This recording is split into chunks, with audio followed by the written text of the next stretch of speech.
Good morning again. I'm Marilyn Flynn, Dean of the School of Social Work at USC, and I think we're ready to begin our program. If you would all like to take your seats. In 2006, Rand Corporation released a report called The Invisible Wounds of War, in which they estimated that approximately 300,000 of the U.S. troops who had been deployed to Iraq and Afghanistan would return with some persistent consequences of their engagement in combat. Principally, they were referring to traumatic brain injury and post-traumatic stress, but to other kinds of invisible wounds such as depression and other kinds of persistent reactions. The U.S. Congress responded by expanding the Defense Centers of Excellence, widening the range of training and research that was done to assist wounded warriors in their return. But at that time, there was almost no engagement by American universities in what could be done to increase the workforce who would help wounded warriors as they returned, and also to increase the effectiveness of those helping persons, including social workers, but psychiatrists and others, nurses, occupational therapists, chaplains, all those who were engaged with people who had been involved in combat. There was a very significant need to improve the quality of the interventions that they were using. In some cases, we were told that there had been no change in the methods that were being used since World War II. So there was a clear need to improve both the technology and the content of what we were teaching those who tried to assist our wounded warriors. We became involved in this very early in 2007 because of our perception that there was a great need to increase the workforce of helping persons and our interest in using evidence-based practice. However, the one element that was really missing in all of this conversation and this mix was international comparison. One of the great things about the meeting this morning is that we are finally drawing on each other's resources and expertise and experience in a different way than we have in the past. Anthony Hasan, who will speak in a minute, and myself, and others here in the audience recently returned from Cyprus, where we had an opportunity to participate in the third location decompression program that the Canadian government has been providing for the last 5 years. We were so impressed that we came back, and we will be introducing a pilot based in part on that model here in California, we hope, for National Guard. So there's a tremendous amount of benefit even for relatively brief contacts such as this, for exchange of information. I want to express my great support for the holistic view that's being taken of what needs to be done for wounded warriors, and to welcome you to USC. You're in Hollywood. It's always a little bit of glitz and glamour, and so naturally we'll have lots of videos for you today. I think that's, and film, and kind of a discussion of how we're incorporating new technology into training and research. With that, I'd like to introduce Anthony Hasan, who's the director of our newly established Center for Innovation and Research on Veterans and Military Families. Anthony came to us from the Air Force Academy.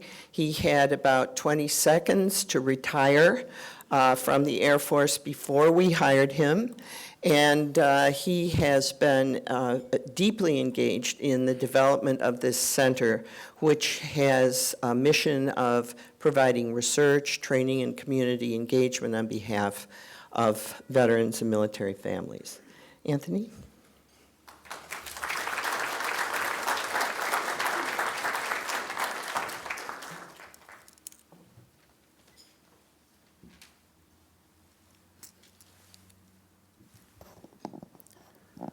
Good morning. Usually in the military, when someone says good morning, they generally respond loudly back, good morning. We do have a room full of military folks, so thank you very much. On behalf of the Center for Innovation and Research on Veterans and Military Families, I want to welcome you today to the co-sponsored conference on Wounded Warriors, a look at U.S. and Canadian collaboration on innovative approaches and best practices for wounded warrior care. We're very excited about the opportunity to present to you 3 panels, one on the mind, the other one on the body, and the third one on the soul today, to really give you a holistic view of the wounded warrior. It is indeed a great honor to be able to host and moderate this event here at USC with our Canadian forces in the Canadian Consulate General's office in the great city of Los Angeles. As I look across the room, I can't help but notice the many different uniforms in the room, from the Canadian forces and American forces coming together in one room is quite amazing. But I also want to recognize some of our wounded warriors in the audience today, and if you would just give them a round of applause for their great service.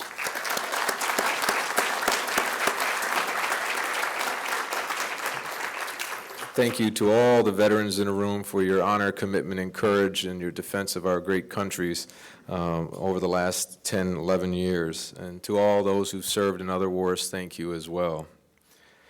The gathering today at USC represents to me a vibrant culture of international community engagement that is committed to serving those who've served us. So it's such a great feeling to be able to bring an international view to what we're doing here at the School of Social Work. I would, of course, like to acknowledge our Dean, Marilyn Flynn, for her outstanding vision and innovation and really taking the lead across the United States in behavioral health care to recognize the unique need that veterans have and their families in coping and managing the effects of war. And this school is the only school, it's the best school that is working in this area. So we're very proud to lead the nation in making sure that we have competent providers out there to care for our veterans and their families. I'd also like to recognize Mr. David Franson, the Consul General of Canada, who's here today with us, and it's because of their partnership that we're able to host this conference. The Lindsay Foundation, who's been very generous in supporting our efforts here in California at the USC School of Social Work. And finally, to the many friends and supporters of our school, and of course, a very strong welcome to our Canadian Forces, friends, and fellow service members. Now, I'd like to show you a 7-minute video that illustrates the great work that we're doing here at the USC School of Social Work that we're most proud of. So if I may, I'll show you a video.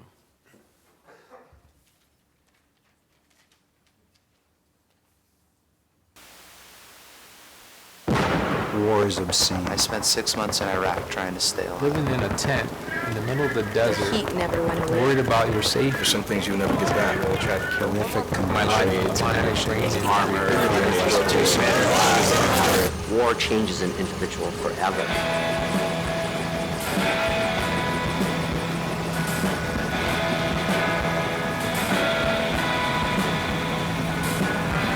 If I'm deployed to Afghanistan for 9 or 10 months, and I lost in very, very messy, bloody, difficult, incredible combat 10 or 15 of my buddies, and I come back on a Friday, and Monday I'm back to work in my job.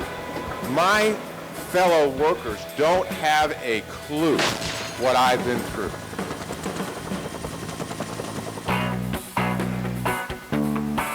Here in the School of Social Work, we took the initiative to develop a specialized curriculum in military social work, and we created a center on innovation and research for veterans and military families, a place where research and experiments in teaching and training and new relationships can be developed.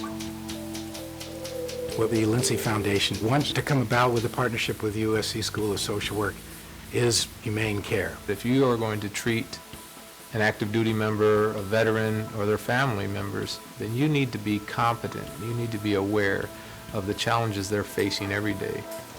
We're educating the next generation of behavioral health care providers here in the School of Social Work. I'm a civilian, and I came to USC School of Social Work because of their military social work sub-concentration. I know that I could not get the training that I'm getting here at USC anywhere else. I'm a clinical assistant professor for the Military Social Work and Veteran Services program. I teach students the clinical practices that I used to help soldiers in Afghanistan. One team, one fight. When I was in the Marine Corps, I was a corporal in 1st Force Reconnaissance Company. I am the director of the San Diego Academic Center for the School of Social Work. We have approximately 25 to 30% of our students are veterans or military spouses. Many individuals who get out of the service feel as though they still want to be connected. The military social work program, to me, was an incredible bridge between military life and civilian life.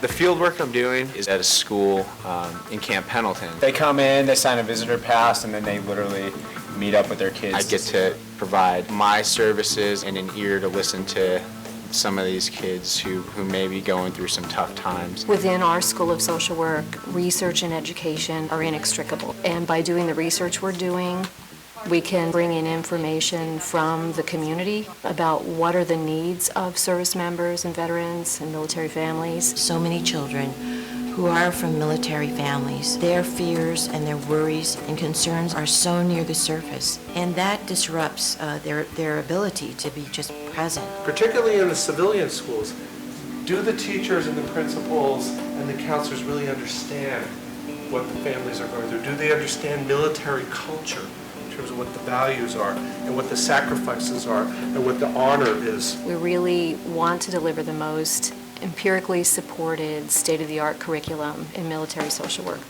The Institute for Creative Technology is our research partner in developing avatars. These avatars are simulating veterans, men and women who wear the uniform, who are coming and seeking help. It's a safe and effective way of training people for when they actually got to deal with these very challenging clinical conditions in the real world. Something terrible happened. Can you tell me about it? The first truck went by.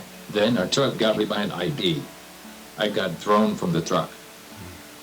What else happened in the truck? There was an explosion, then gunfire.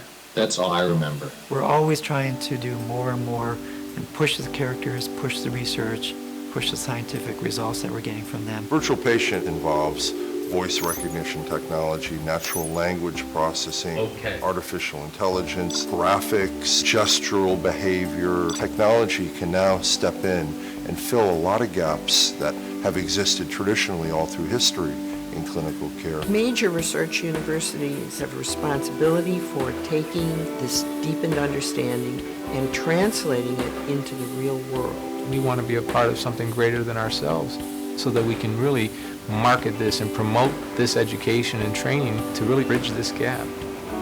We expect a lot from our servicemen and women, and we need to expect a lot of those who treat them. USC's Military Social Work and Veteran Services program is very crucial right now. The feeling of community, the sense of partnership that it generates is going to be very far-reaching. I don't think a person could come to the School of Social Work and be demoralized. When they come here, they see the initiative focusing on the behavioral health support and looking at the whole person concept. You cannot help but be inspired and understand that the best is yet to come.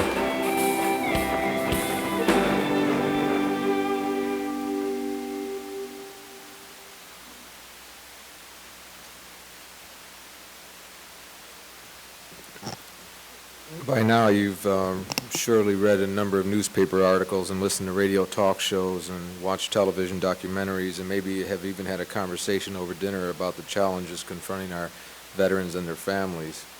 It's hard to ignore or deny the impact that this war is having on our servicemen, their veterans and their families, but also the community and society across the globe. The evidence is irrefutable. The number and types of injuries, the frequency of deployments, the nature of the military force, the consequences for family life and children, and the conduct at war itself has combined to create unparalleled challenges for our communities here in the United States and, of course, in Canada. However, starting today, I hope at this conference, we, our Canadian partners in USC, can begin working together in a deliberate and strategic manner to reach out and connect with our veterans, their families, their communities to address all of these challenges I just mentioned. Our community of veterans deserve the best care we can offer. We, you and me, Canada and the United States, must work together starting today. The newfound relationship must continue. With that, I'd like to extend a warm welcome to David Franson, Canadian Consulate General. Sir, if you would please join me on stage.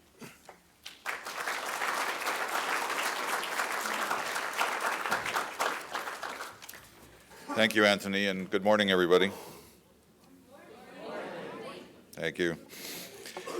It is indeed a pleasure, but far more than a pleasure, it's a privilege to be with you this morning, and it is a real privilege to be partnering with the USC School of Social Work and Anthony's Center for Innovation and Research on Veterans and Military Families. This is a very, very special relationship, and my very strong hope is that what we are launching today is more than just a day-long event, that what we're launching is a true collaborative effort. I'd like to begin by acknowledging the inspiration of Dean Flynn in thinking of this idea and the importance of creating this center. It's both interesting and also a bit unsettling that it's taken this long for someone to think about creating an instrument to address what is undoubtedly one of the most important social issues of the day. And the fact that it's happening here, it's happening at USC, is testament to the vision of Dean Flynn, and I think that needs to be acknowledged.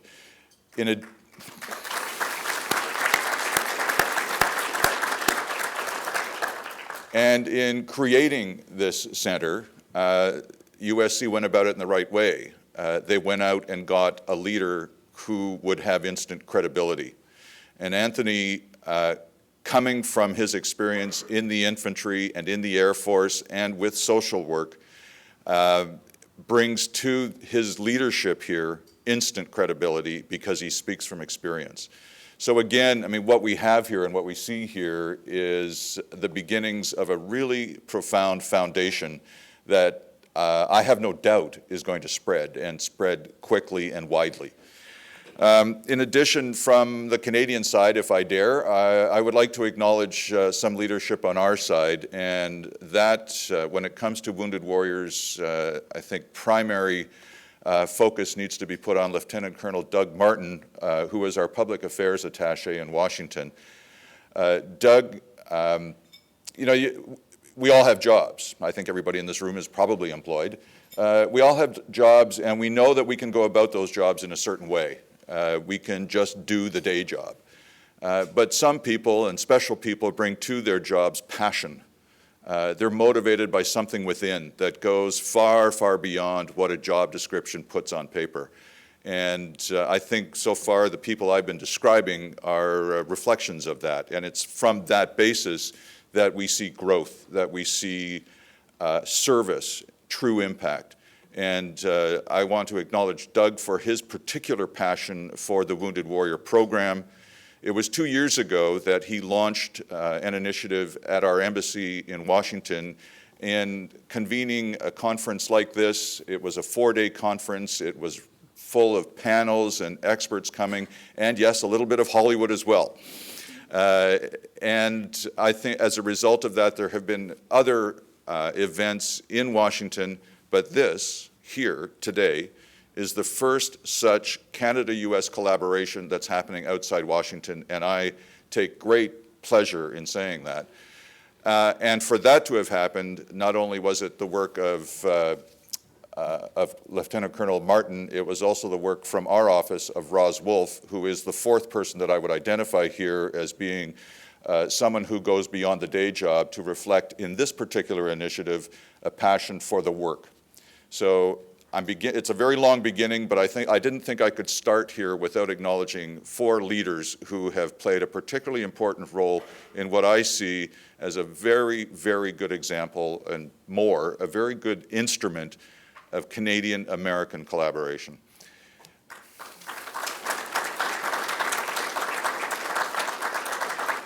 Now, if you think that's going to get me off the stage, I'm sorry. I have a few other things I want to say. Just a little bit to the theme of Canada-US. This is far and away, without equivocation, the most extraordinary bilateral relationship in the world.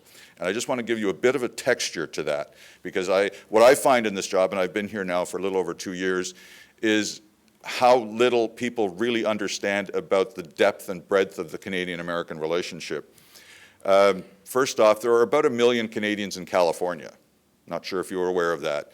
The economic relationship between Canada and the US is far and away the most important relationship in the world. There is no other trading relationship in the world that even comes close. We trade, between the two of us, over $550 billion worth of goods a year, and I'm not counting services. That's more than $1.5 billion a day. So our lives are economically intertwined. And the products that we see are frequently not, the supplies don't come from one side and are produced in the other. The products themselves are comprised of elements that cross the border several times before they're actually sold to the public. And the car is a perfect example. The estimate is that the parts going into the cars made on the Ontario or Michigan side of the border cross that Windsor-Detroit border 5 times before they actually kind of leave the lot. Culturally, we are intertwined. The film and music industry are probably our best examples. James Cameron, we talked about avatars here. James Cameron, Canadian. Paul Giamatti, the other day, the winner of the Golden Globe Award for Best Actor in a Comedy or Musical. Paul Giamatti, an American, playing the lead role in a Canadian film. Our lives are intertwined. But with all of this, there is no more perfect example of how our lives are intertwined than how we behave in our common defense. And in particular, how the people who are charged with that mission, the people inside the militaries, think of each other. The term that's used is interoperability. Our troops are trained, they follow the same doctrines, but they conduct a similar training and they conduct operations together so that they move seamlessly together. And this is for, first, the defense of our common geographic space, North America. Since the 50s, the airspace over the United States has been protected by radar sites that are in the far north of Canada. The institutional mechanism for this defense, NORAD, is a coming together of both militaries where American military and Canadian military are stationed in each other's headquarter posts and command posts, and they operate in an interoperable way. On 9/11, the 2IC in Cheyenne Mountain was a Canadian. That's just standard operating procedure. On the seas, on the coasts, our navies not only cooperate, they train together.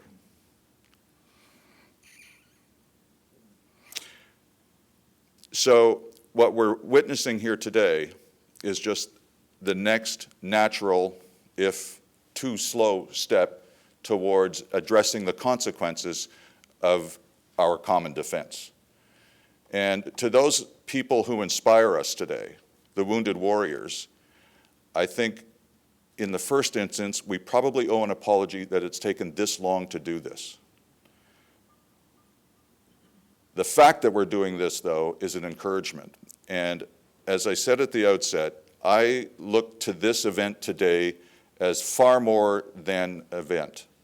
It is an opportunity for us to institutionalize this aspect of what is already a very well-blossoming relationship. So thank you very much for this opportunity, and good luck to those people who will be presenting to us today.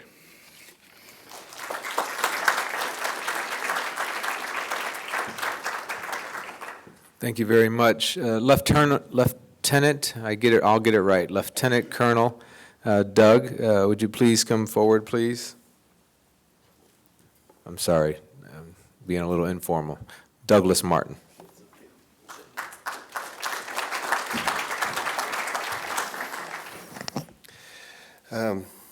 You pronounced it correctly. Thank you, Anthony. He said Lieutenant Colonel Douglas Martin as opposed to Lieutenant Colonel. People always ask me where the F in lieutenant is, and I say it's the same place as the R in colonel. Americans and Canadians, neither of us get it right. The only people who say lieutenant colonel properly are the French, because the lieutenant colonel, so which is true. Anyway, I'd like to thank Dean Flynn for allowing this to happen at your university. And Anthony, I've really enjoyed working with you for the months it's taken us to get to this day. I can hardly believe that we're really here doing this finally. And David Franson, sir, thank you for your amazing support and making sure that we can have this collaborative effort with our American friends. And to all of you who are here today, you're witnessing a little piece of history, because this is, like people are saying, a beginning of something amazing in the academic world for us to have come this far. It's been about 2 years since we started doing these types of programs at the Canadian Embassy. Every single event always has Americans and Canadians on every single panel, so we can share each other's experiences firsthand. And we're doing this now here today. This is going to be a mini of what we did, like David said earlier. We had a 4-day conference 2 years ago. It was called Healing the Mind, Body, and Soul of Our Injured Warriors, and of our wounded warriors. And one of the interesting things that you're going to see is having chaplains on the stage. And the chaplains that we had 2 years ago, they said, no one ever asks us what we want to talk about. So to have them is going to be extraordinary. To have our very first panelists are amazing. Stéphane Grenier, a dear friend of mine, he started the peer support program in the Canadian Forces. He started it. I mean, these are historic things that are going on between our two countries that we're sharing together. So I'd rather listen to them than listen to me. So let's get on with our amazing program. Thank you very much for coming. I really appreciate this. And let's not let this end here. Let's make this something that continues on for many years. Mark down your calendars, May 4th. May 4th, at the Canadian Embassy, we're going to be doing a program solely dedicated to the long-term care of our families. I consider them the second wounded.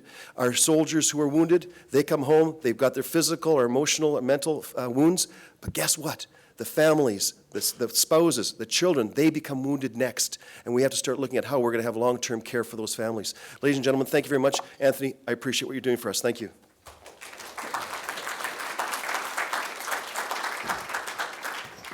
Okay, as they say in Hollywood, let's get on with the show. Let's get our first panel up here, please. Dr. Joseph Barbaro, would you please come forward? Lieutenant Colonel Stéphane Grenier. Lieutenant Colonel Rafkesh Jetley, and Tom Martineau.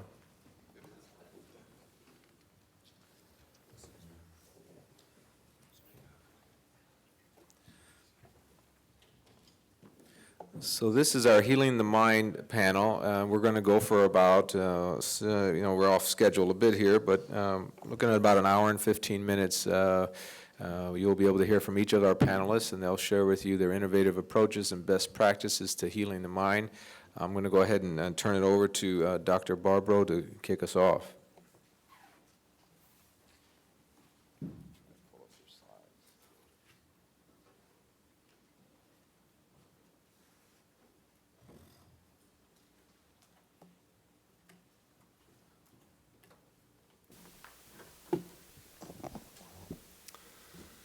It's my pleasure to be here with you all today.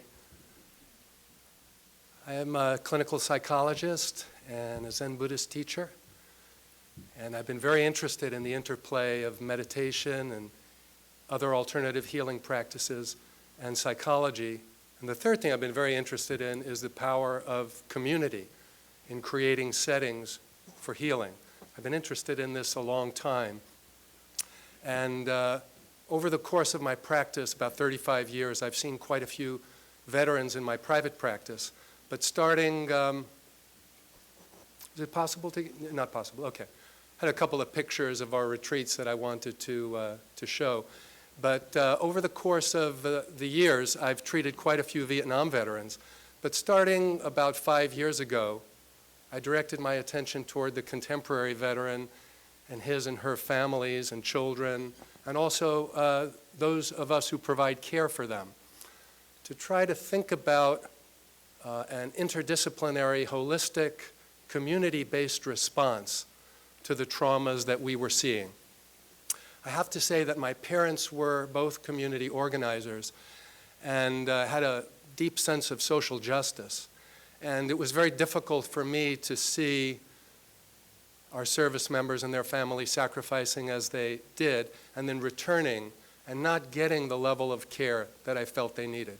This sort of just tripped a wire of indignation in me. And I thought, well, if not me, then who? If not now, then when?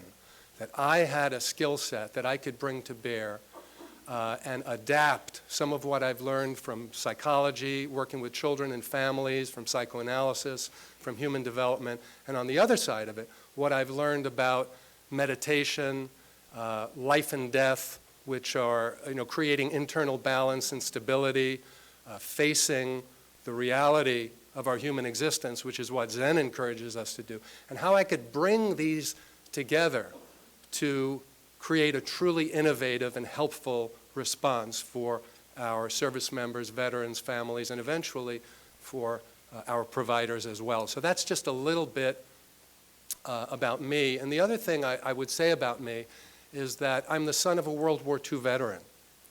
And my dad lost two brothers, one in the war, one connected with the war shortly after the war. And his father had died as a child. And this impacted him quite a bit. He went bouncing around after the war trying to heal himself, and he bounced into my mom, and I was the result of that bounce. Very grateful to be here, but as you can imagine, he wasn't prepared to take care of a family. So as a family member of a wounded warrior, I've experienced the impacts of the lack of integration on the part of a family member tremendously impacted by the war. And although I haven't served myself in combat, I think this experience has provided some experiential analog that's served me along the way. I want to tell you a little bit about the Coming Home Project and then share some stories of families and service members from our retreats, and then gradually get a little bit more theoretical, tell you about what I've learned about trauma, war-related trauma, and also about models going forward that work. So start out kind of historical and experiential, and then work toward what we can extrapolate, what I've learned, and what I've learned from our service members, veterans, and their families and providers over the last 4 years. Because I've met with over 1,500 of them, and not just an individual consultation, but during the course of a 4 to 5 day intensive retreats, where you can get to know somebody and their family really quite well. And although I've got a long background in each of these fields, it's been amazing how much I've learned and how much stuff has come together. Coming Home Project is a small community-based organization, nonprofit organization, that offers healing retreats for families, for veterans and service members, and also for their providers. And we've been doing it for 4 years. We also have a cadre of 75 licensed, highly trained therapists in the San Francisco Bay Area who provide pro bono services for families and kids and also veterans, many people not covered under the VA benefits or able to find treatment in military treatment facilities. So we work to augment the services provided by those providers. My initial inspiration was that not everybody needs treatment, but those people who do need treatment need to get expert treatment. So the people who stepped up to volunteer, the licensed, experienced trauma therapists who stepped up to volunteer, they, like myself, needed to be trained in military cultural competency, what today's military is like, what today's families are struggling with. Because although I'd seen Vietnam veterans in my private practice, I'd learned about trauma, I'd experienced my own, been processing it for quite a while. I've taught about it. I didn't really grasp until 4 to 5 years ago what the current crop of veterans and families were really going through. So we insisted that our therapists learn about this. So my vision was, not everybody needs therapy. And 5 years ago, much more even than today, stigma was a huge factor. People were not stepping up. So I thought, I can use my meditation background and my retreat background to create a healing setting which people would want to come to. Now, how could I do this? Well, invite the families, invite the children, make it for free, and make it so that people's transportation was covered. So that we invited people from all around the country, from over 30 states, to come to the Bay Area for these retreats. And we've welcomed almost 1,500 people, as I say, from 30 states over a 4-year period for 15 retreats. Over the last year, we've taken our show on the road, and we've had retreats in Virginia, Texas, and Southern California as well. And those people who attend our retreats, if they, by the end of those retreats, they're not feeling a sense of shame and stigma, that they're crazy, that they're isolated, that they're the only ones who have their problems. They're feeling connected, they recognize themselves in one another. And they're saying, you mean you got help from X, from acupuncture, or you got help from therapy, or you went to a support group, or you got your kid some therapy, or medicine is helpful to you in coping with some of your symptoms. And their struggles were normalized, and they were much more open to further care. So that's a little bit of what we've been doing, and the retreats and treatment intertwine, as the Consul General was saying. People find the services that they need. We connect them up with the services they need as a result of our retreats, but not everybody needs treatment. For some, the support of our retreats, the education that they receive at our retreats, learning about stress management practices, being able to take home some of those practices to manage the strong waves of emotion. The peers that they meet, reconnecting veterans with veterans, spouses with spouses, parents with parents, kids with kids. They find friends for life and they stay in touch. We help them stay in touch. Very important. Using expressive arts to express what sometimes can't be spoken. And having team building experiences in beautiful places, using vigorous exercise as a way to access a feeling of aliveness and camaraderie, to reclaim some of that from combat, but in a civilian setting. So that's just a brief summary about the Coming Home Project. Let me give you a couple of vignettes that really turned my head around, and then we'll drill down a little more deeply into how the retreats work, why they work, and what that has to say about trauma and models going forward. I'll tell you about my model. I think it's better just to open up what I've learned. But at our first retreat, I was struck by an event. There were 2 vets I had heard about. One's name was Ken, and he was a Marine sergeant, head of the motor pool. And he had been injured by a bullet that entered the Humvee and ricocheted around the inside and went through his eye and out his neck. And if it hadn't ricocheted, obviously, he would have been dead. But major head wound, major reconstruction, major rehabilitation, the whole family thrown for a loop. His wife, Tonya Sargent, was one of the real strong ladies. There are a lot of these strong ladies around and some strong supportive male spouses as well, but mostly it's strong female spouses who helped nurse him back to health. And his counterpart was Rory. Ken was in his 30s. Rory had been blown up in an IED blast at age 21, right on his birthday. And 3 of his buddies died. and his head was blown open as well. And his mom, Cynthia, nursed him back to life. He was given up for dead. And he lost sight in one eye. I'll spare you all the details you can imagine. Both major head injuries, both lucky to be alive, both nursed back to health by their family members. Well, they had heard about each other, Rory and Ken. But when they came together at our retreat and they finally met each other, their meeting absolutely melted my heart because neither of them could see really, really well. So Tonya and Cynthia brought them together, and they had to get really, really close to one another to be able to see one another. And, of course, they hugged, and then they said hi. And before they even went into anything else, they started touching each other's wounds. And saying, oh, so yours went in here and came out here, and you got one over there, and did they build up your skull? And they were so tactile and so close that it drove home the power of something that's very simple and yet we lose track of, and that's the power of connection. And connection is the red thread that runs through all of our programs at every different level. And we're going to get theoretical about this, okay, because I want to tell you about a model. But seeing this palpable physical connection was incredibly powerful, that we had created a space where these two guys could come together and touch each other.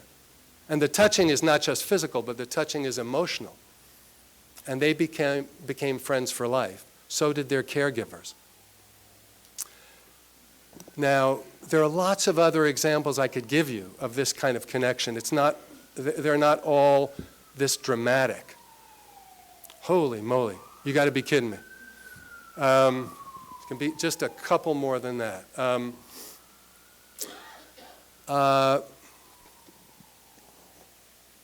Let me talk about connection, and let me talk about a few words, because these words have become saturated, and we think we know what they mean. But I've learned a lot about what they've meant, and I continue to learn. The words are reintegration, holistic. Those are two of the words. There was a third. I'm blocking, but it'll come to me. And the other is connection and community. Trauma, and especially repeated trauma, unravels connection. Naturally, in a natural, relaxed, balanced state, our body, our minds, our hearts and our souls, the individual, our identity as individuals, our identity as part of a community, are working together in a coordinated, intertwined way. In order to survive in war trauma, in order to complete our mission, in order to help our buddies stay safe, we compromise this sense of alignment. We compartmentalize. We push through. And we pay a price for our survival and our completing the mission. How do we put all that together again? How do we become home again? How do we become whole again? How do we come home to ourselves? Part of what our retreats do, and part of what we need to do, is help people connect internally.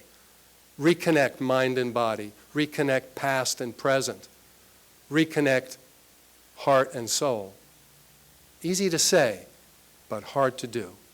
The other thing is that the power of the connections in the face of death last for life. We all know this.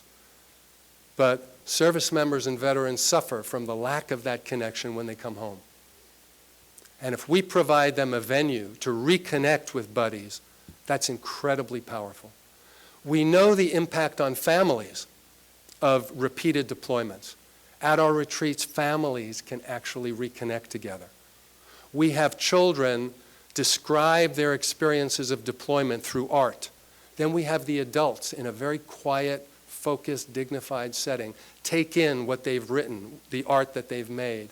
And the children get to hear the adults' response to the children's often neglected voice. Then the adults describe their own experience of deployment. They perform that for the children. And I'll tell you, watching the tears come down the children's eyes when they hear that their parents really thought about them every day, they really cared about them, and what their hopes for the future are for them, just absolutely heartrending. So we bring families together as well. And finally, we connect them with services in their community. The other thing that's really important and is being well modeled here is that organizations, even countries, need to collaborate and need to connect. If we're not really working together, then how can we expect the veteran or service member or families to connect up at the other level?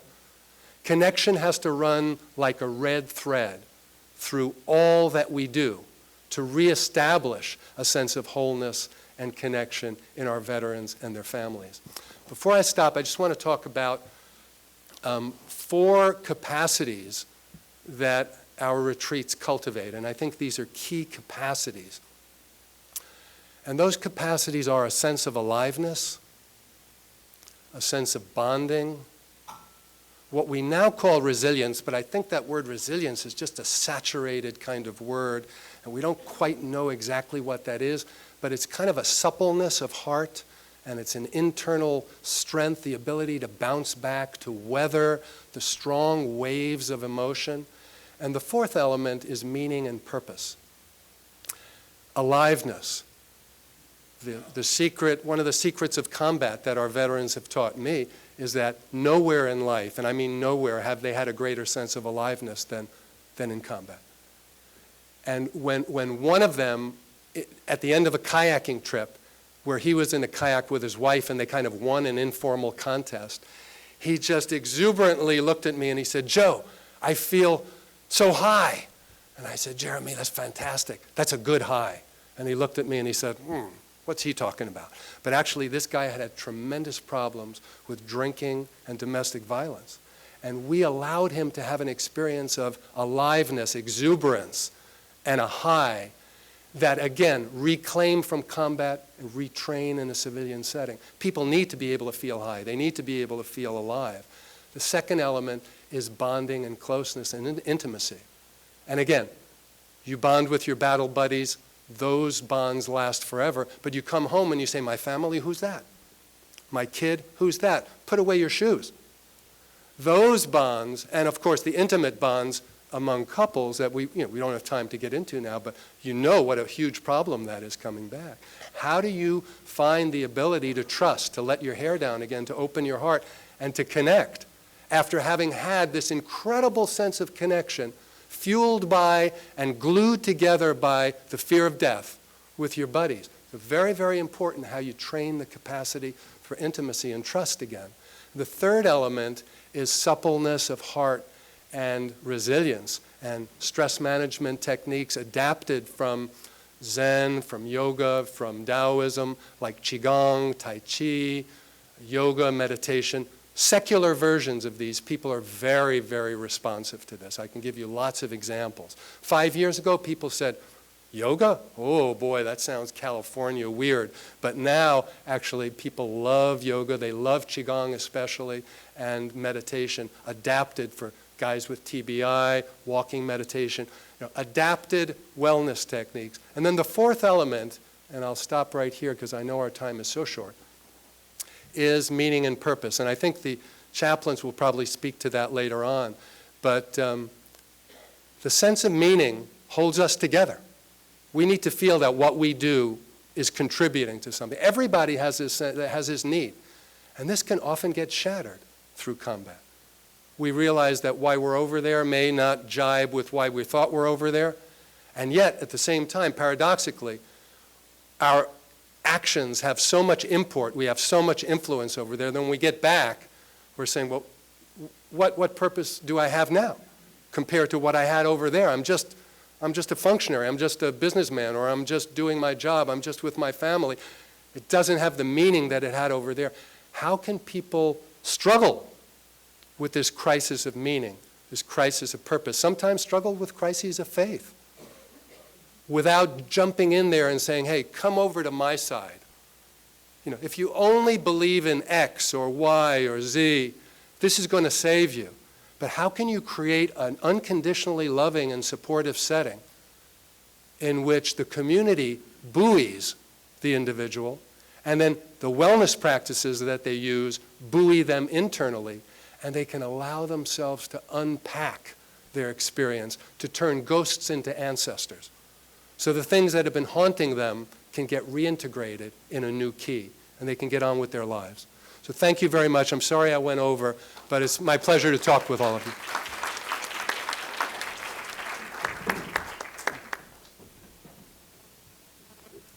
Thank you, Dr. Joseph Barbaro. The Coming Home Project out of San Francisco. I apologize up front. I'm not great with the pronunciation of the name, so I'm going to do my best again. Lieutenant Colonel Stéphane Grenier, the Mental Health Commission of Canada's peer program, team leader in National Defense Operational Stress Injury. Please. Thank you.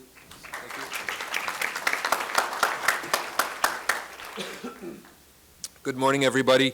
I'm going to be a little unorthodox in my approach. I'm going to throw at you concepts to perhaps fuel a discussion later on, and I might say things that don't really connect with your clinical perspective or your professional perspective, but I think this is the goal today, is to really challenge how we present things, how we see things, how we pronounce things, how we since I've come back from a deployment in 1994, I've never been able to let my hair down, so I need to learn how to do that.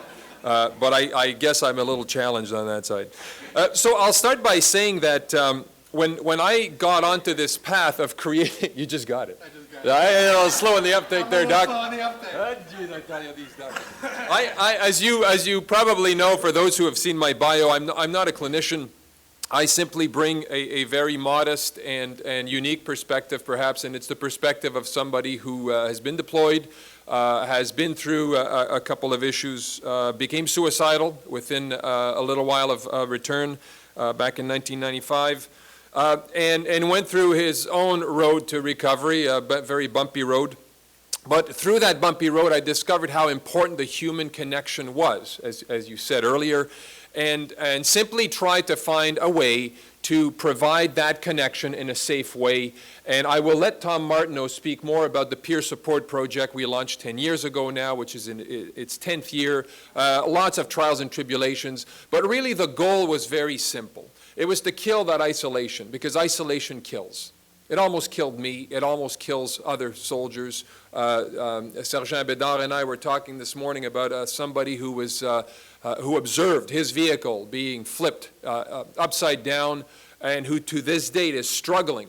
And he and I were talking before breakfast about the importance of not letting that young soldier isolate. Isolate is toxic to mental illness, and it will kill people. And I'm not putting the onus on Sergeant Bédard to fix that, but certainly we need to get better as a culture, because isolation kills.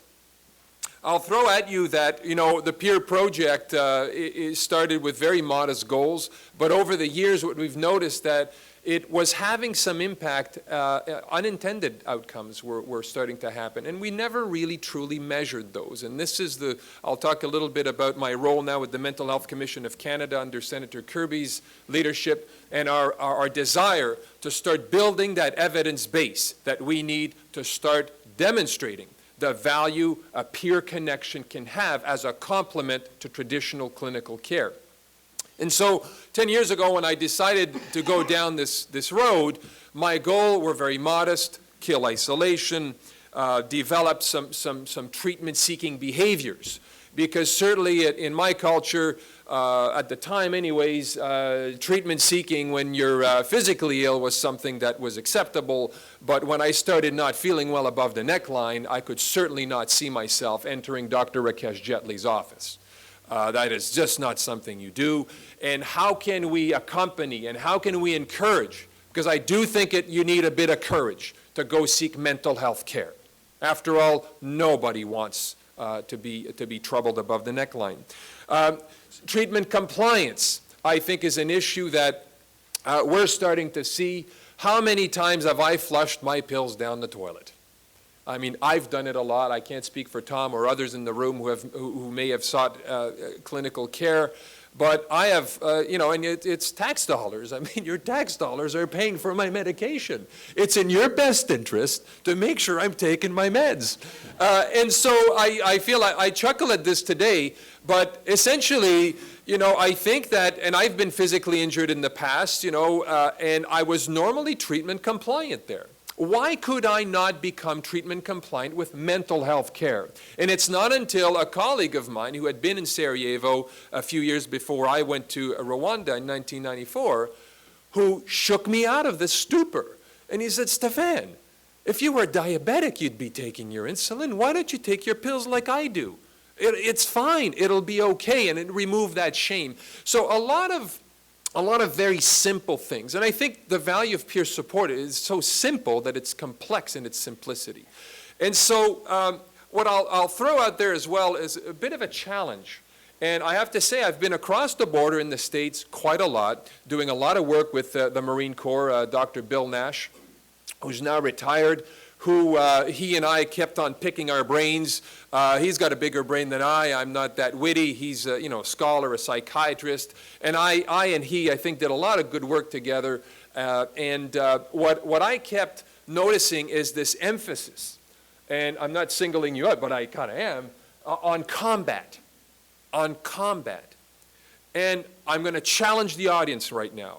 I'm going to tell you that my opinion is we have to be very careful about that terminology. And the reason why is that what happens to the soldier who's not feeling well after deployment but has never seen combat? Is she entitled to having issues? Is he entitled to having issues? And how we constructed the operational stress injury terminology. I coined the term 10 years ago in Canada to create a new term. Because quite frankly, when I was diagnosed with post-traumatic stress disorder, did I put enough emphasis on disorder? So you're a military guy, you're told to follow orders, be on time, you do what you're told, you dress a certain way, you're used to following orders, and all of a sudden you're diagnosed with post-traumatic stress disorder. That doesn't resonate very well. And as much as it's important in the clinical realm to understand what is happening from a diagnostic perspective, culturally, we, normal people, need to understand that we've simply been injured. Injured. That's it. That's what we need to understand. And when we deconstructed the causality of this operational stress injury, we found that there were 4 causes, trauma only being one of them. And arguably, you could link combat with trauma. There's no doubt in my mind that combat is very traumatic. But what happens for 9 months to the human being, that fatigue, that wear and tear that happens on the body, on the soul, on the mind, long days, hot weather, a lot of equipment, a lot of demands, 18-hour days, in the front lines, right? Stories I heard yesterday again, where you take off your clothes and it's standing up on its own. That erosion of the human body and the mind. The fatigue element, second element. Third element, grief. And grief, in my opinion, is not something that is only experienced by somebody who saw somebody die.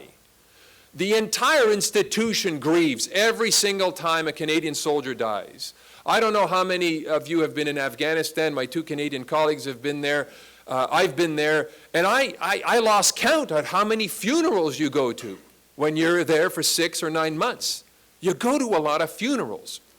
And it's outside the normal realm of things. And I only lost 2 of my own soldiers over there. But I went to over 57 funerals, ramp ceremonies for Americans, for Canadians.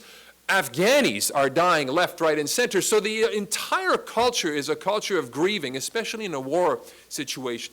So that may not be combat itself, but ask yourself what happens to the clerk who never steps outside Kandahar airfield, perhaps, but whose job is to write those letters, write the inventory of equipment being shipped back to mom and dad. What happens to that clerk? And every once in a while that clerk gets put into a convoy, but that person is not an infantry person. He or she is a clerk. She's driving a truck.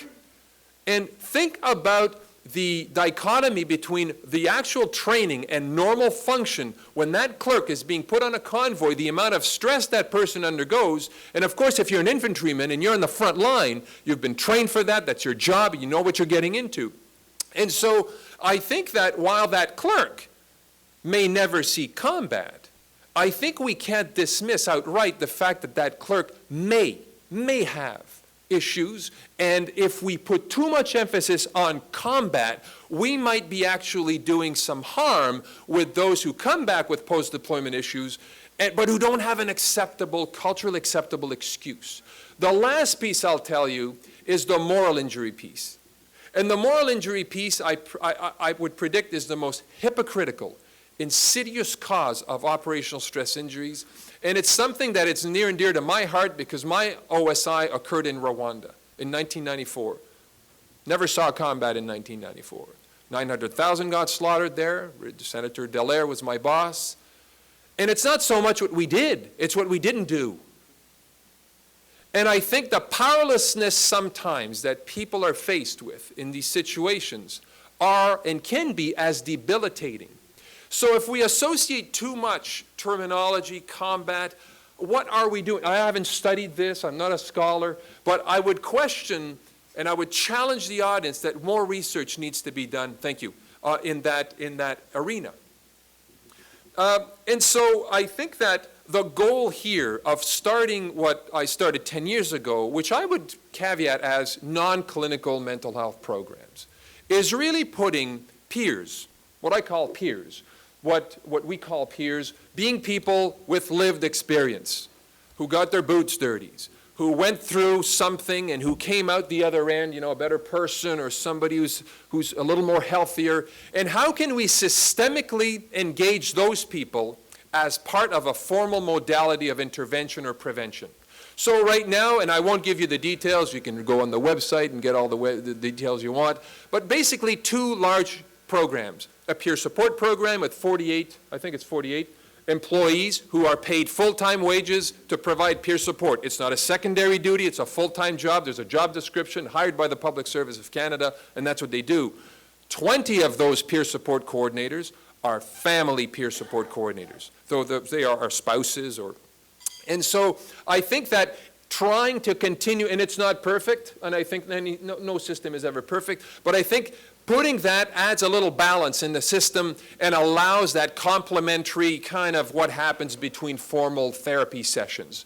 Well, people have lives, they come apart, they fall apart, they carry on. And so peer support, I think, is an instrumental piece now. And the other piece is peer-based education. And peer-based education, I think, is a nice contrast to mental health promotion and mental health education and whatever you're calling it down here south of the border, because I think it brings that lived experience to the forefront and leverages that as an adult educational methodology. And it's not that clinicians can't speak to lay people like me, but when you speak, you have a tendency to use terminology that just doesn't gel with me. I have a hard time spelling everything you say to me. And therefore, when we developed the curriculum, we demedicalized everything and we rebuilt the curriculum under leadership terminology. Things that are congruent to our culture, and we work with clinicians to build that, but the transmitter, in most cases, is an experienced soldier with field experience. And they're trained, they're accredited, and they deliver the message. They don't go up there and tell their story for 2 hours. I call that a bit of a charlatan approach, you know. I could tell you a few stories here and you'd be very moved, but what will I have achieved? Probably not much, apart from saying, oh, poor Stefan, he came back from Rwanda, he was suicidal in 6 months. What have you learned, however? Not much. Therefore, curriculum-based education is key. Now, I'll stop here with a simple commercial because I told Maureen I would throw a commercial and she would understand the commercial. My work now with the Mental Health Commission of Canada is centered around building standards of practice, leveraging what we've done for the last 10 years in the military, but looking at the civilian workforce as well. In Canada, I'm not sure what the figures are in the States, but $52 billion are lost in productivity in Canada north of the border, and I would suspect you have the same kind of ratio here in the United States. So for Senator Kirby, one of the issues, strategic issues, is trying to find ways to enable the Canadian corporate workforce and the workplace as better equipped to deal with stress in the workplace, the toxic workplace, and mental ill health. So my work there centers around building standards of practice for peer support, leveraging what we've learned in the military, and applying it in other settings. The reason I'm making the commercial, I've recruited 5 universities in Canada to be part of building the evaluation methodology to develop that evidence base around peer support. So I'm not inviting, but I'm making a commercial that it would be nice. And California is certainly far from Toronto and Ottawa, but certainly nice to have an American partner part of this. I cannot speak for Senator Kirby, but when I go back up to Canada, if I tell him a university in the States is interested in working with us, I'm sure that he'll be happy about that. I'll end there. Hopefully I've challenged you a little bit in how we see things. Thank you very much for having me. It's a pleasure.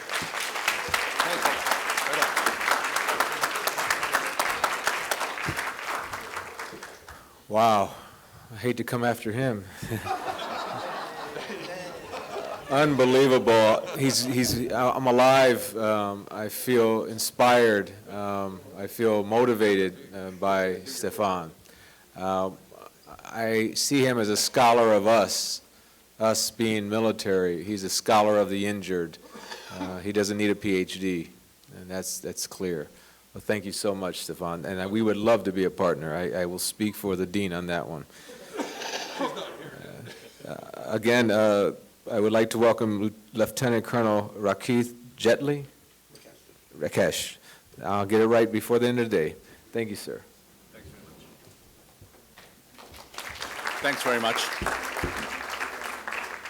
It's horrible to follow Steph when he's so subdued and down. Steph, you got to get more sleep, get a little more energy, and I see him at his best. Those meds, Doc. It's okay. And I'll spell disorder for you.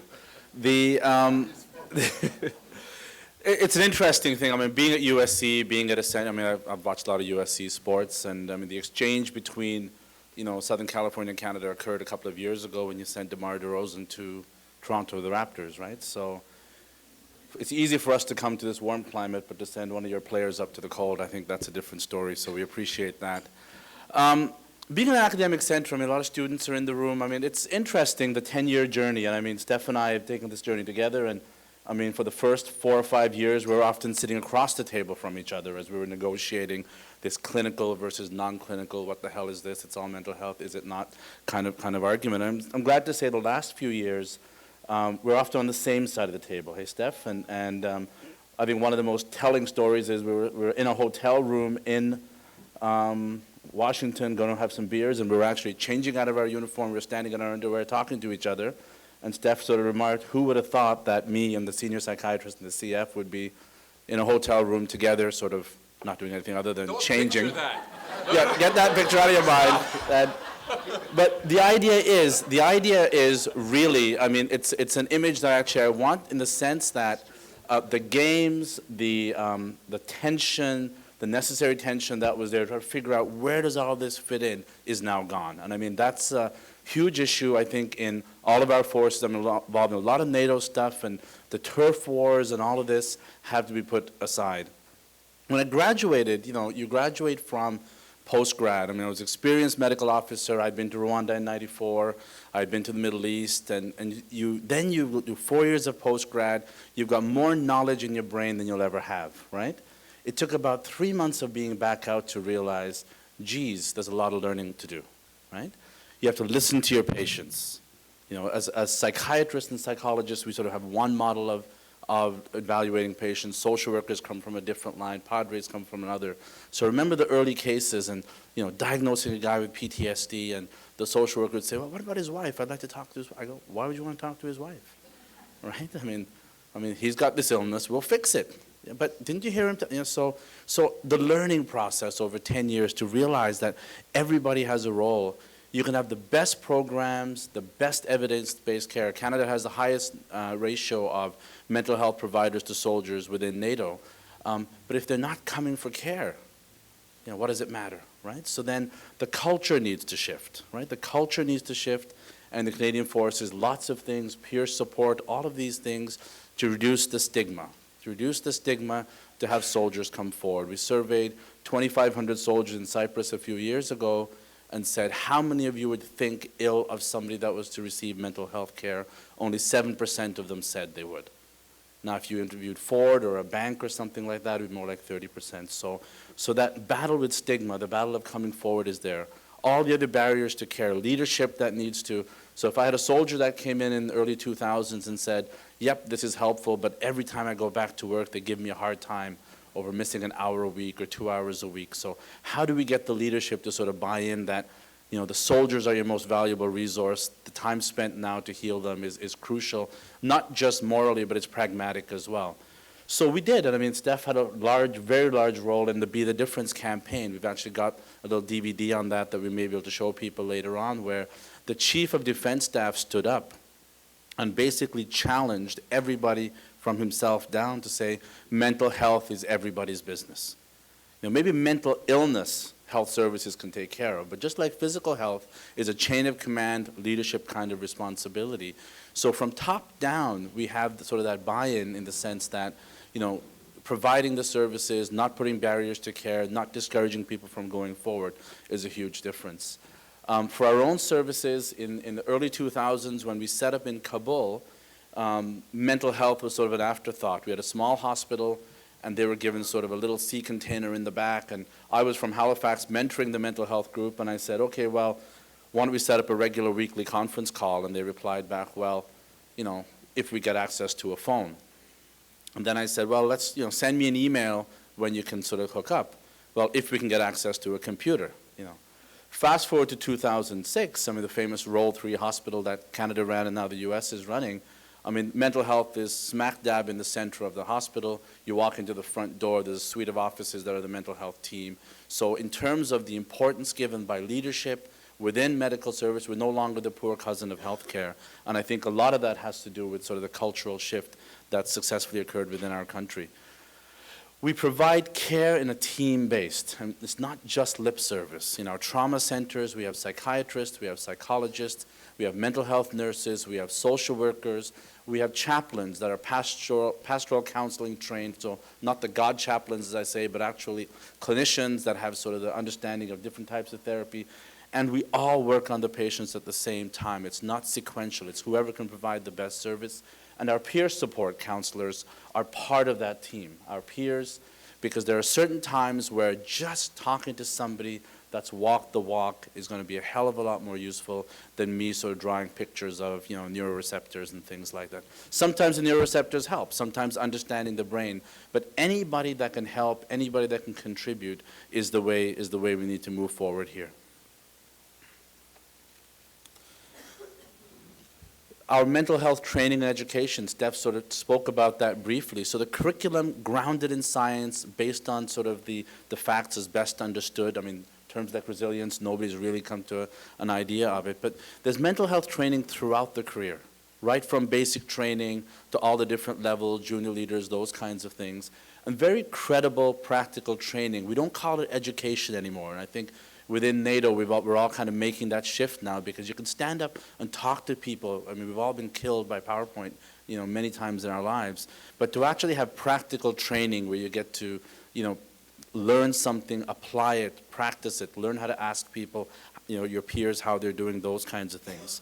We have Road to Mental Readiness, again, pre-deployment training, sort of our resiliency training, where people are learning sort of the best that's come out of some of the Navy SEAL work and the sports psychology, learning sort of, tactical breathing, those kinds of things. Again, taught by mental health professionals and the peers. So the people that have the credibility, the people that have deployed before, basically say, you're getting physically ready, you're learning how to sort of strip your weapon in the dark, you're learning all these different types of things.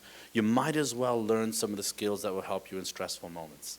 So when they're in theater, when they're having trouble, their sergeant can say to them, have you tried this?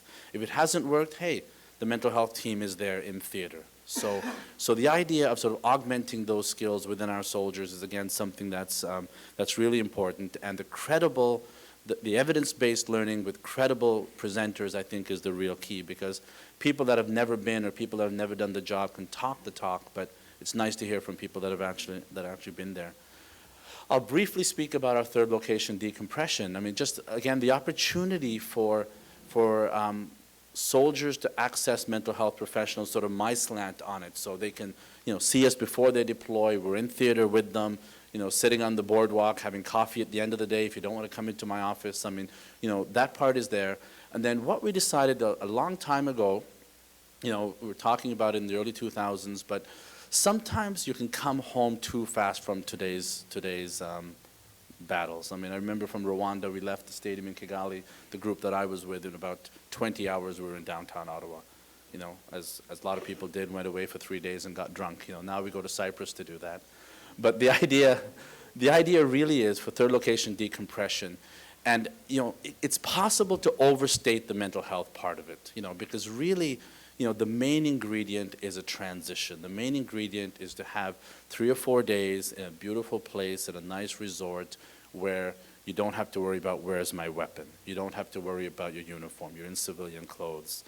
The idea of being able to go downtown with a buddy and you know, order a meal and flirt with a waitress or a waiter or whatever, you know, it's the idea of just sort of that transition. And yeah, we allow them to drink, and there's some pretty heavy drinking the first day, you know, usually the first day. But you know what? Everybody does that, and it's better done there than at home, right? And that's sort of our sort of belief. And you know, they have a little bit of drink. They'll toast to their fallen padres. You know, the padres have put the really nice sort of service together, and so whoever didn't make it back with them is sort of honored for a few moments. We take advantage of mental health. There's a mental health platform. We give them some education on sort of readjustment to home. We'll give perhaps some stuff on, you know, children and adjusting, this kind of thing. At the same time, the families are offered the same training at home, so the spouses are getting the similar kind of education. And we use kind of the metaphor of adjusting back, thank you, the merging, coming back onto a highway together. So you've sort of separated, you're driving along, and now renegotiating and coming back in smoothly, because despite how many times people deploy, they sometimes forget that, you know, coming back isn't as instant as, okay, now I'm back. You know, somehow your spouse has managed to do quite well for 6 months without you, and you've actually wanted him or her to do so. But when you come back, you have to sort of find your own role back again. So that's really emphasized in our third location decompression. Many countries do it. It's not just Canada that does it. If people are looking for the absolute perfect evidence to run it, you'll never find it, right? And that's been what's been bothering the U.S. in moving forward, because, you know, we don't know. It probably will not reduce PTSD rates. It probably will not reduce, you know, 3 days in Cyprus is a wonderful thing, but if I've had the biological abnormalities in my brain from the trauma, that ain't going to stop me from getting PTSD. Maybe it'll get me into care sooner, you know, if I talk to one of the professionals that's there, this kind of a thing. But the real idea is to give people a chance to breathe a little bit, to hang out with their buddies a little bit, literally decompress, and come home so a little bit more rested, a little bit better prepared. We've done a few studies. People that thought prior to going, this is useless, why am I doing it?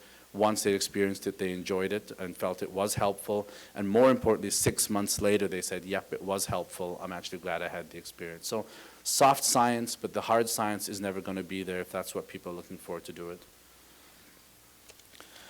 The other really important thing, again, being an academic center, is that military people are different. Military families are different, you know, and I mean, as somebody that works with them, I've been with them 20 years, I mean, I think soldiers are some of the greatest people in our countries. I mean, it's a privilege to work with them.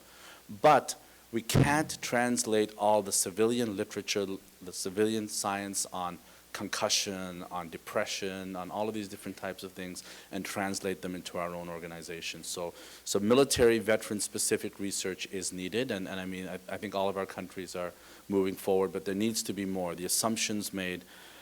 We in Canada, in our smaller kind of country, what we do with areas like MTBI and suicide prevention and things, we convene what are sort of expert panels. We get, you know, experts in from the US, from Australia, from different countries, different allies, and we kind of look at our own programs, and the Surgeon General kind of jokes, he'll throw people into a room with no food or water for a couple of days and have them come out with a product. So we have results, and we've come up with a few different sort of interesting approaches to MTBI and to suicide prevention that we're sort of rolling out across the country. So military-specific research is needed. We're just in the process of starting sort of a consortium of universities, you know, based at Royal Military College in Queens and Kingston, where we're trying to sort of get all the universities interested in actually, you know, looking at sort of specific research, whether it's physical health, mental health, that kind of thing for the Canadian Forces and Veterans Affairs.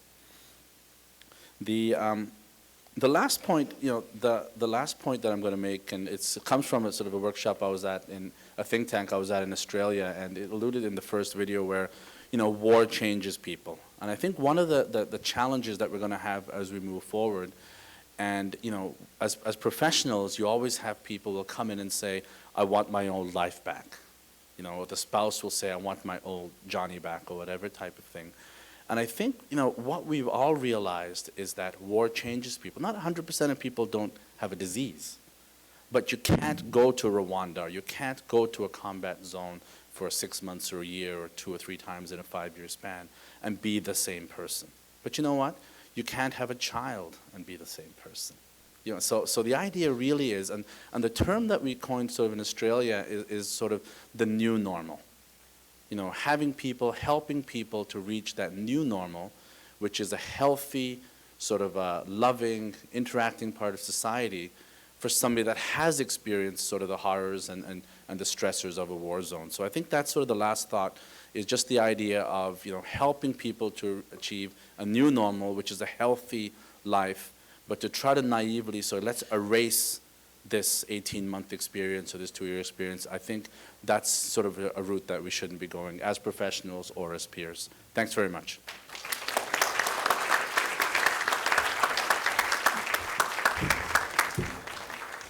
Thank you, Dr. Jetley. If I may, at the end of this panel, before we take a short break, I want to show a 2.5-minute video that we put together because we were so inspired by the decompression program, and we believe that you'll really like what we've done with our trip and our photos. So I'd like to show that at the very end of this panel before we take a break. So our last presenter, Tom Martineau, the Regional Coordinator, Center for Operational Stress Injury Social Support Program. Thank you, sir.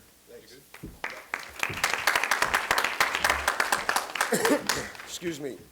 First of all, it's a pleasure to be here today. I feel honored and obligated as a duty to come here and express to you my portion. Of course, all these gentlemen have taken so much away from me, so I was down there thinking if I was going to talk about golf, Trojan football, and come up with a couple of jokes for you. But I'm just going to tailcoat what has been said today and bring it down and tie it into peer support. And I'm going to do it in reverse because I think it's going to have a bit more of effect to you. And I will move while I'm up here because I'm having what I call now, I used to have bad hair days, now I get bad leg days.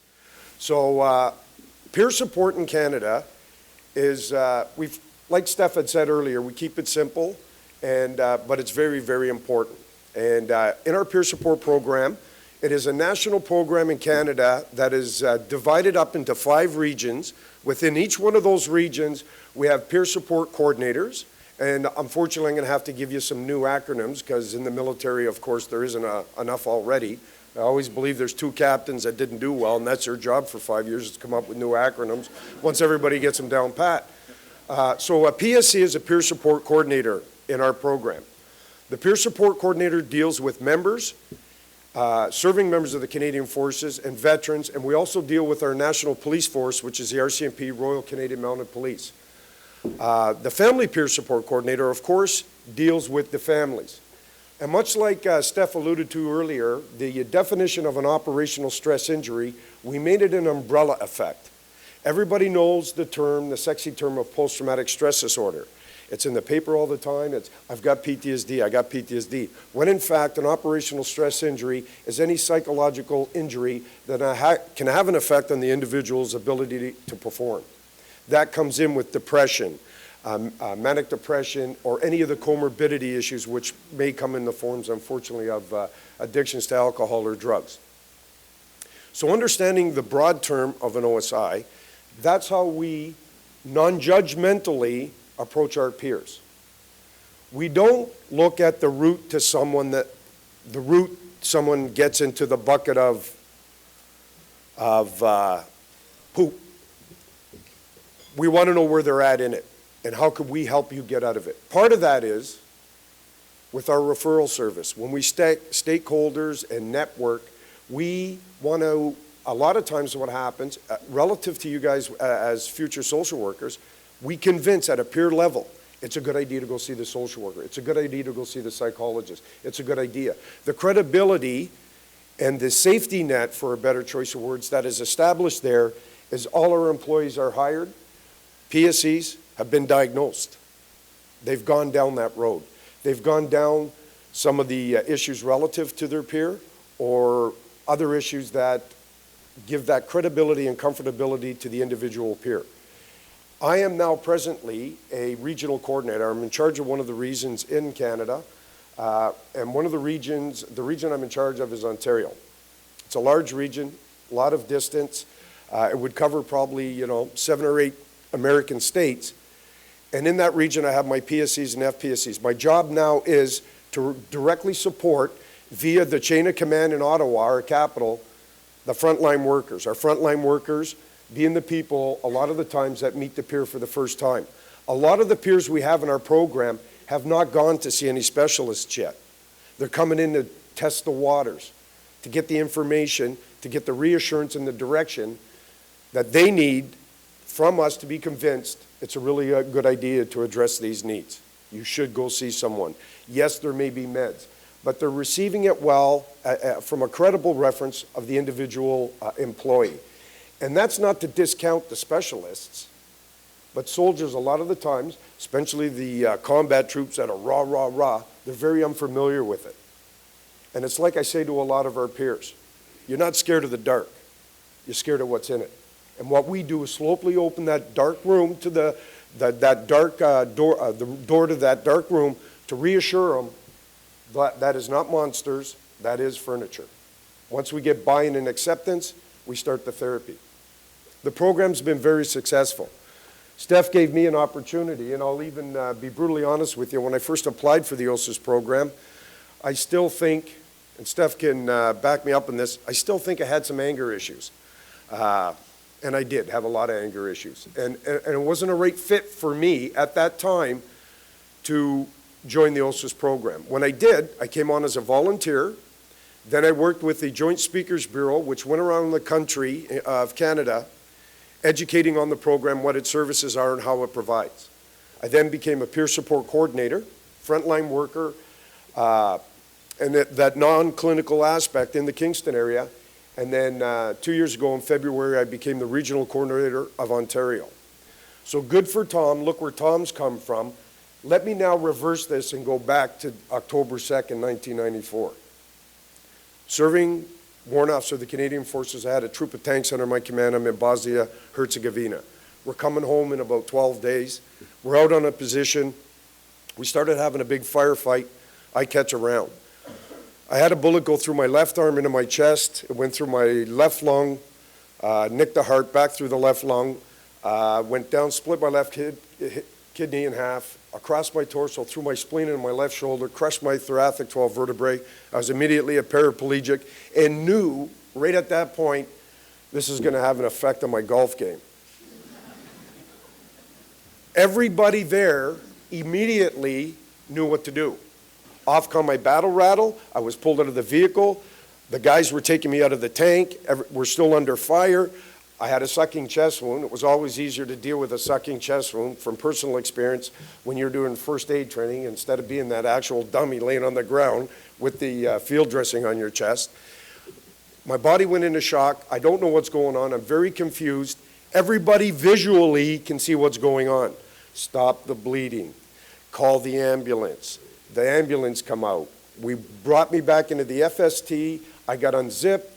Dr. Anderson and the rest of the staff there knew exactly what to do because they've had all their training.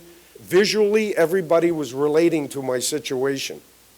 They all saved my life. I came back. I had to start doing my rehab, jokingly with physio and occupational terrorists because I couldn't even do half the stuff they wanted me to do when I was healthy.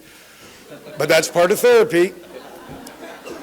So as we start going through this new world order, and I'm a soldier, and you didn't give me a course on it, so manage your expectations on what I'm capable of doing. If I don't get a course, then I don't understand it. So there's that applied job knowledge and job skills and application of it. So as I'm going through these trials and tribulations, it's all physical. I'm in a wheelchair. Poor Tom, good athlete, in a wheelchair going around. Well, I want to learn how to walk again. I want to be able to stretch and get familiar with my body. The whole time I'm going through this process of these physical wounds that I suffered and the rehabilitation physically for my wounds, my mental cancer had started growing. Unbeknownst to anybody. I wasn't going in to see a psychiatrist. I wasn't going in to see a psychologist because everything was based on, am I going to retain my career? Am I going to be able to walk again? Am I going to be able to do the physical things that I used to be able to physically do before? So what happened was I did come out of the wheelchair. I had hand crutches and arm canes. I did learn how to walk again, and then I became an alcoholic and an addict. I withdrew myself into my house. I seriously contemplated suicide because I couldn't run away from my own mind. That was my issue. So as I'm going through that process, I now have to reach out and say, okay, well, I'm either nuttier than a pecan pie or there's something here that someone's got to give me help with. That's when I seeked what I call the part of saving my life. The bravest thing I ever done in my life was come forward and get psychological help because I saved my own life. So of course, when I go in and see the first doctor and he says, yes, Tom, I think you have PTSD. Of course, the first thing I want to do is jump across the table, grab him, throw him out the window. How dare he tells me as a combat soldier that I've got a psychological injury. That was technically the first day of my recovery as Tom Martin as a human being. Of course, there were some issues going along that line, with the addictions and stuff like that. And I'll tell you a funny story is I was in Hamilton, Ontario. And in Hamilton, Ontario, where I was doing my therapy, it's a very strong, I think the largest population of Italians outside of Rome, Italy are in Hamilton, Ontario. We don't have to get into the mob aspect of it, but it's a very steel city, much like Pittsburgh, steel city. And I remember the first time I was going in to see a psychiatrist, and I'm going in because I'm not doing very well with my drug and alcohol addictions. And I asked Dr. Bartolucci, I said, listen, I'm drinking about 3 bottles of wine a day. I'm doing my other drugs and that. And here's about a 72-year-old psychiatrist, Italian guy. And he says, is it red? I said, yeah. He says, is it Italian? I said, yeah. He said, don't worry about it. I'm like, and I'm saying that, Doc, work with me on this. Maybe I should start charging you the $2.50 an hour. But that is the process. These are stories, but that's Tom Martineau's story. So, when I talk to people and we talk about physical injuries, and they say, oh, I can't believe, that you got shot and it happened to this. Well, they don't want to talk about their sprained ankle. And I remind them that prior to me getting shot, when I sprained my ankle, it hurt like hell. So everybody's pain is their individual pain, and it has to be addressed like that. And that's what we force in a peer support program where we don't judge that route. Steph alluded to earlier about the people that aren't in the FOBs. They're not in the forward area bases, and they're not actually doing the combat. I come from Kingston, Ontario, where we have a lot of communications and signals. And a lot of these soldiers listen to soldiers dying on the radio, screaming for their mom, as the soldier knows on the radio they're bleeding out. That person doesn't smell the cordite, but if that didn't affect that individual, I would worry about somebody like that. So when we tie it all back in, peer support, it's non-clinical. Thank you. Peer support, it's non-clinical, but we're the little catalyst or the door opener to reassure that when you go into that really, really dark room, we'll hold your hand, we'll come in the room with you. There are no monsters. But yeah, all these specialists that you don't have a lot of education on, it is very, very important that you come and see them. And I want to talk about a few statistics that I was talking to some gentlemen earlier, Darcy and his colleague is, we know when a soldier commits suicide. It's apparent, it's a research, it's easy to collect those numbers. It's very, very difficult to collect the number and the stat on how many lives you save. Everybody in this room, anybody involved in this type of work is a resource. And what I always say is when I'm putting my head to sleep at night, that last minute, I always say to myself, I know our program, founded by Stéphane Grenier and others, have saved a life today. That gets me up in the morning just as energetic to do this job all over again, even though I know that stat will never be collected and you can't even show a number. So I say to all of you, everybody that does this type of work, you are saving lives. I know the soldiers and the veterans will come forward and say, if it wasn't for Bob, Frank, Pete, Joe, or Diane, I would have taken my own life. And I remember personally myself, even though I went through serious physical injuries, It was the psychological, not attending to my psychological injury that had me very, very suicidal in my attempts. So always remember there's that invisible wound. It's always there. You don't get a crutch, you don't bleed, you don't limp. But that invisible wound's always there. And when the soldiers come back, or we're dealing with veterans, and we have some peers that are from the Second World War, so you can imagine the suffering they went through, what we go through and come back is a very normal reaction to an abnormal situation. And I want to thank you for having me here today.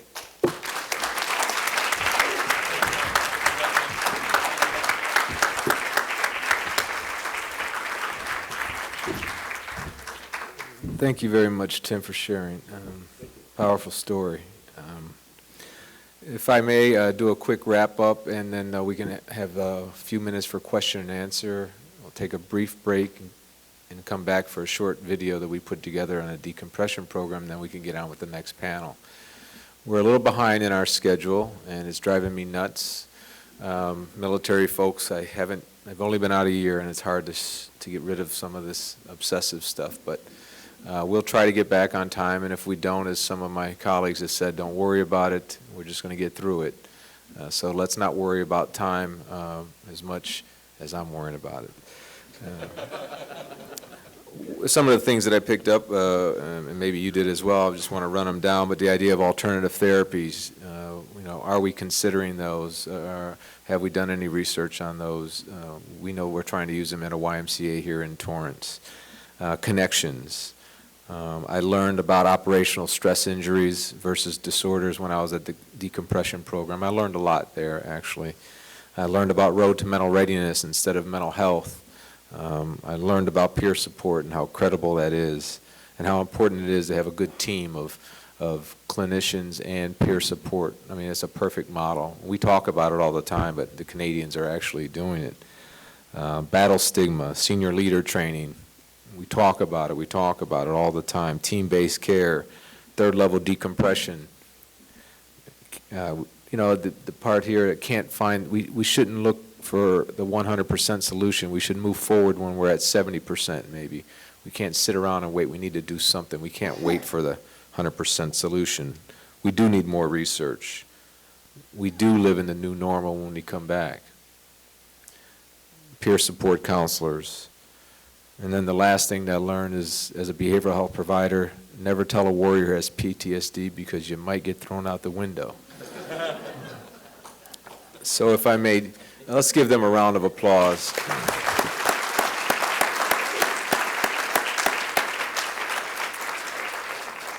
It's nice as I look across the room to see that it's filling up, and that's a sign of how important this is in the work that we're doing. So let's turn it over to some questions. We have some mics. If you would come up to the mic over here on your left or on your right. We have two mics. So if you have a question of our panelists, please come forward.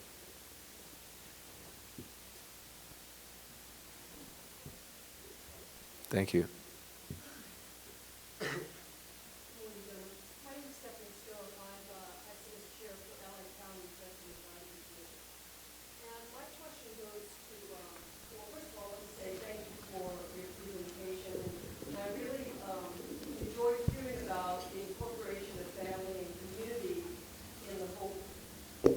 And the whole idea of treating the warrior, and the idea of it being a much larger issue.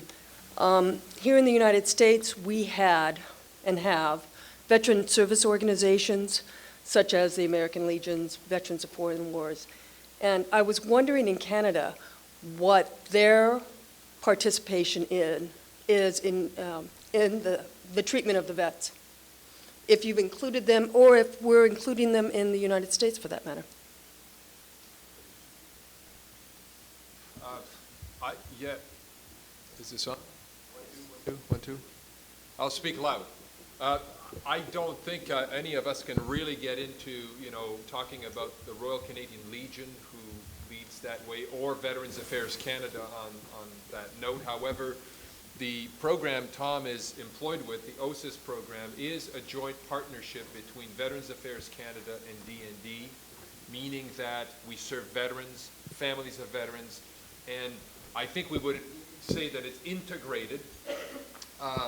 We've always seen, you know, the families as part of the solution and part of, and I think that when there's a needs analysis that we published on the OSIS website that was published in 2004 under the leadership of Dr. Alain Brunet from the Douglas Institute in Montreal, and that needs analysis clearly showed that if you take the entire analysis and you look at it, we established that when the veteran's health, from a mental health perspective, starts recovering, the family's mental health starts decompensating. And years ago, you know, services started being offered to families on the veteran side, but really it was always linked to the diagnosis of the veteran. And I think the next step for us, and you know, I can't go any further than this, and my vision would be that the family care should not necessarily be connected to helping the veteran. It should be in its own right, because there's an automatic assumption that the family mental health issues are going to come through. It's going to happen. We should assume it's going to happen, as opposed to looking at ways to perhaps not exclude it, but link it to the health of that veteran. So we haven't turned all the corners there, but I'm careful because I'm not sure exactly what Veterans Affairs is doing today or the Legion. I'm not sure. I can speak a little bit. The Legion, our Legion, primarily plays an advocacy role.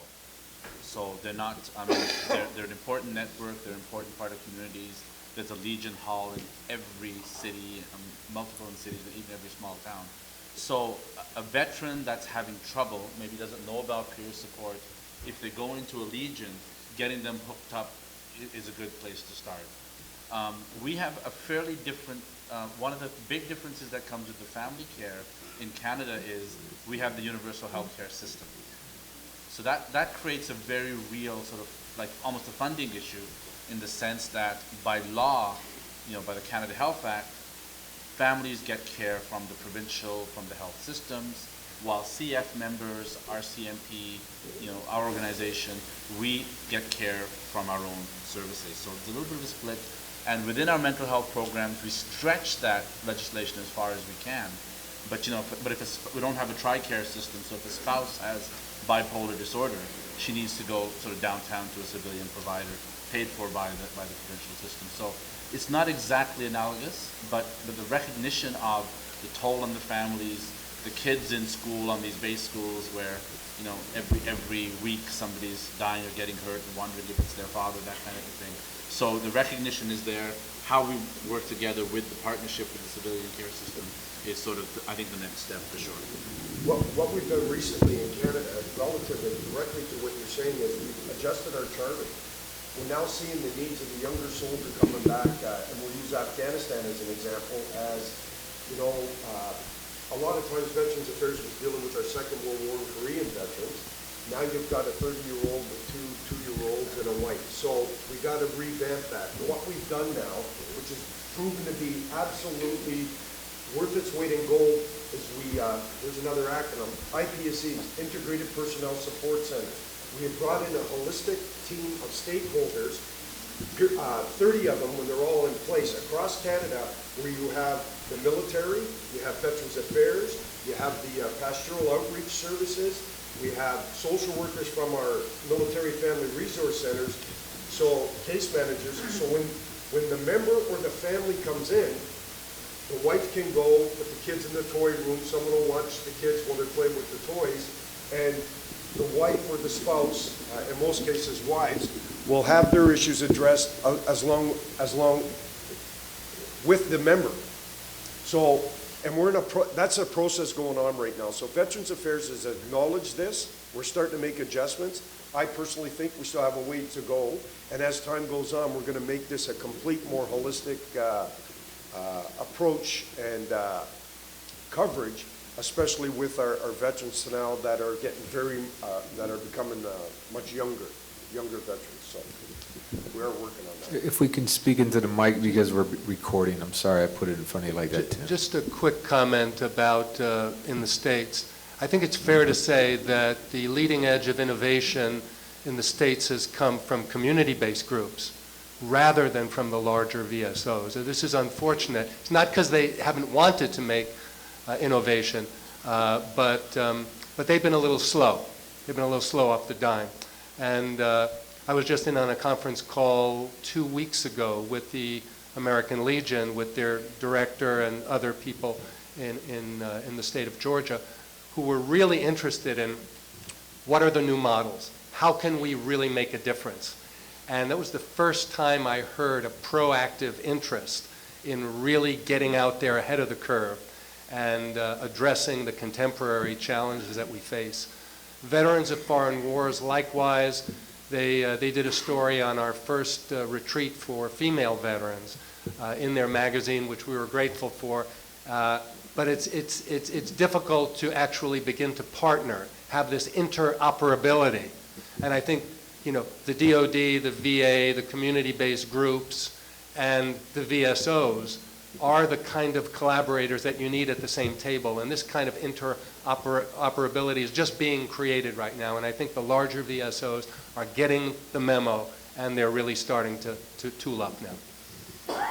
Thank you. We have one more question, and I want you to know that all of our panel members will be spread out throughout lunch, so one will sit at each table, so you have an opportunity to ask more questions over the lunch. It's going to be a networking type of lunch. So, but one more question, please. Thank you. I'm Dr. Ralph Lampson. I'm a psychologist and retired chief of physician well-being from Kaiser Permanente. I salute all of you. Tom, you're really a miracle. My question is, how are you thinking about using simulations like virtual Iraq, virtual reality simulations, not without naming the condition, but for the purposes of healing, for example? Are you using those? Would you consider using those simulations for the family as well? We're just embracing that technology now. So we're, we have small pockets of it, sort of computer-based in different clinics of ours.